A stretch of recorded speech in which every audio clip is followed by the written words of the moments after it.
evening, chocolate lovers. Welcome to Chocolate TV episode 121.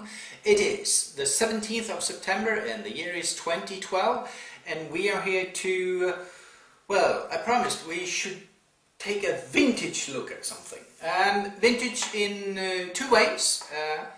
First off, I got Valrhona Ambamaca and Valrhona Palmira from 2009. They don't recommend that I eat them because recommended is at the end of 2010. These were not longer fresh, but I've tasted old chocolate before. I take my chances, and these are two vintage chocolates. Palmira do not. Valrhona do not make that anymore. They have replaced it with some chocolate called El Pedregal. But yeah, Ambamaca is still. This is Madagascar. This is Venezuela. Let's taste them. And coming up, usually they actually start selling in late September, early October, the next vintage. So look out in your chocolate shops for Valrhona's vintage chocolates. There's a third one from Trinidad called Grand Cuba, and they should say Grand Cuba 2012, Ambamaca 2012, El Pedregal 2012. So this is the Palmira. These chocolates are 64% cocoa count. Let's open them up and look at them. See, you usually can see if the chocolate is still fairly good or bad. If you turn completely grey, there's a big chance, or it's a risk, that the fat, the cocoa butter, have gone bad. This looks fairly good. There's a slight greyish tint to it, but I think it's edible. Dark brown with a reddish tint with a hint of grey, and that might be bad fat on my part. No, not on my part. I got bad fat. Let's break the Palmira off and let's smell the chocolate.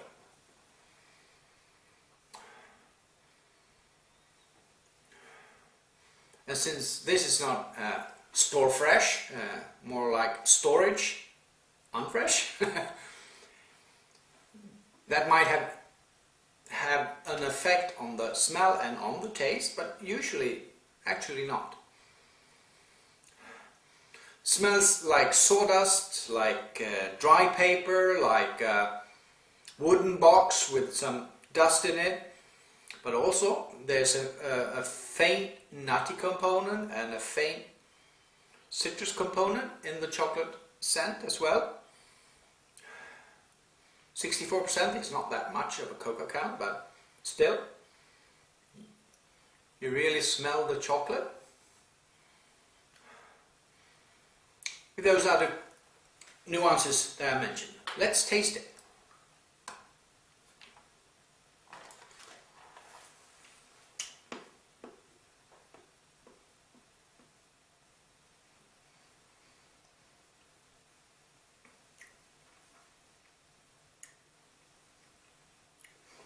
Well, there's no bad smell.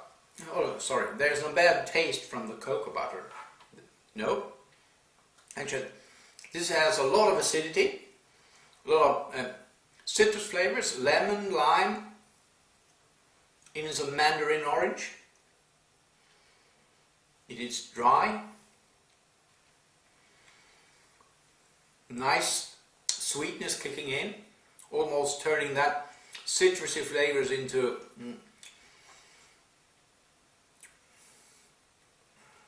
raspberry, wild raspberry,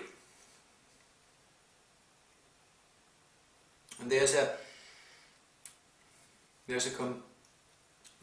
dry component in the background all the way but not like hazelnuts, but hazelnut shell. We haven't beaten in a hazelnut shell.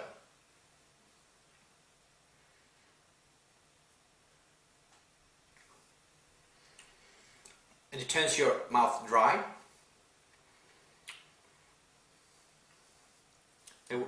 Lots of layers, 1, 2, 3 different layers of flavors, and still, it's a 3-year-old chocolate. You should not eat it, but it is still very, very good.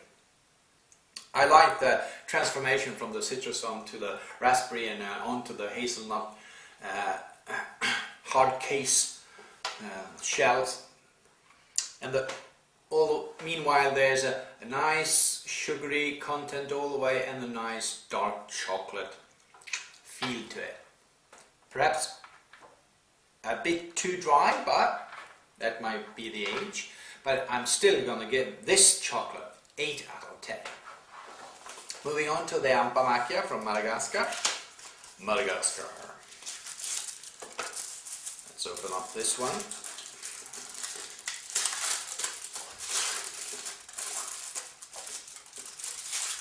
This one might be a problem because it's much more grey. I've stored these in the exact same place and the same temperature and things like that, but still this has a dusty coating, a grey dusty coating. I don't know if that's from the fat in the chocolate or as an effect of some sort of oxidization from the aluminum foil covering the chocolate. I have no idea.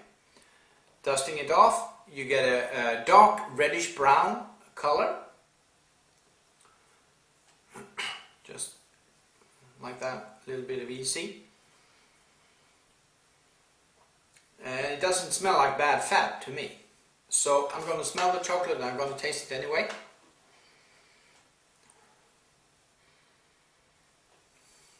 This chocolate also has a lot of citrus flavors on the nose, even more than the other one.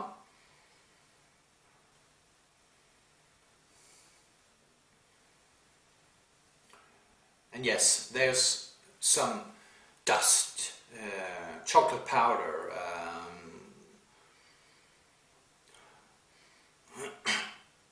almost a bit of cinnamon shavings. Sorry.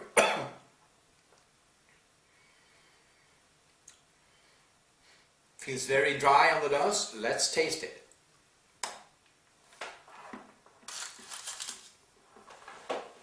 Rock hard, flaking, could be a sign that the fat is actually gone somewhat out of the chocolate.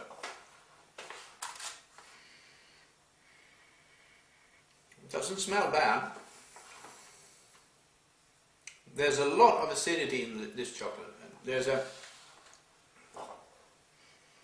sour red berries, yellow and green citrus flavors.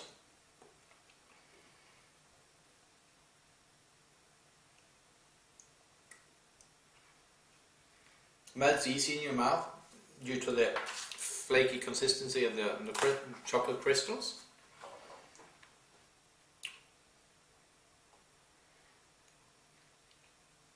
Has a long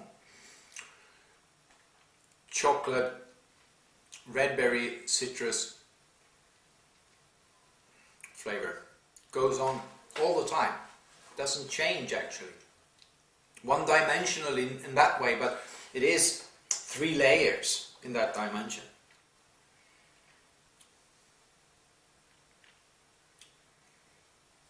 Ends up semi-dry with a little bit of sugar hit on the end, but still there's the chocolate and dusty flavor from the chocolate, and there's that red berry and citrus flavor as well.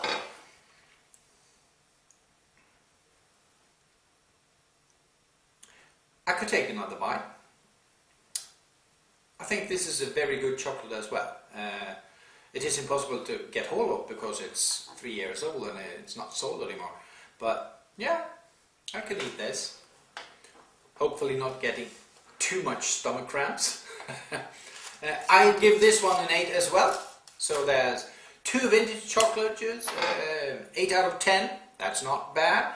And just because it is soon to be October, I think I'm going to try these chocolates with Nils Oskar, a Swedish microbrewery, not so micro anymore, sells a lot of beer both in Sweden and England. And this is their Oktober Fest, released last Monday, if I recall it right. And this is, what is it? Multi-character, 4 different malts, and water, malted barley, hops, yeast.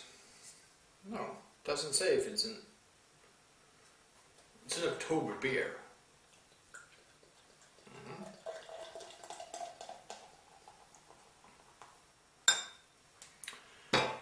Nice color on that one, and nice color on the foam. It actually emulates the color of the beer. So you got a almost amber yellow foam as well. Nice. Whoops. That smell of hops.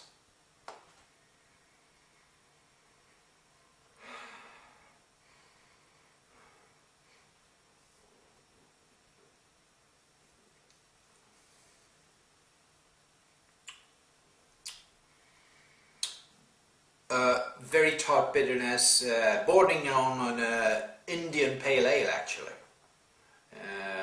Not over the top with that grapefruity kind of taste. This is within boundaries of that.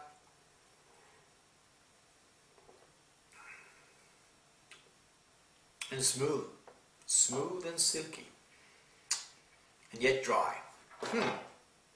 Nice. So let's taste it with the Palmyra. First off, tasting with the beverage. You should know if you watched 121 episodes of Chocolate TV that you let the chocolate melt in your mouth, so you get a chocolate liquid, and then you mix it with the liquid and see if it's a match.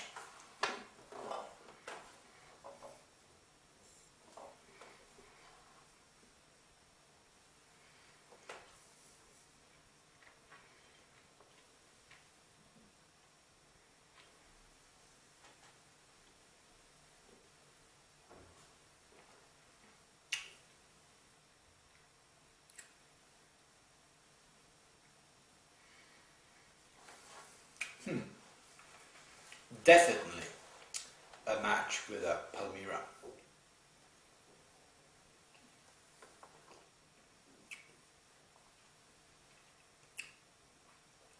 The chocolate took the bitter edge of the chocolate, of the beer, and the beer took some of the citrus flavors from the chocolate into a more nutty character. You got more caramel, fudge, sponge cake here.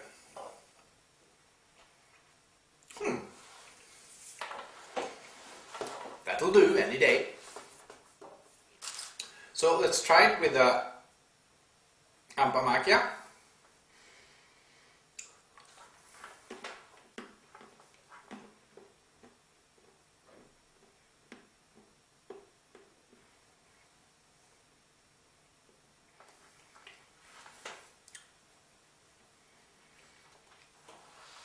With red berries and citrus and cocoa bottom.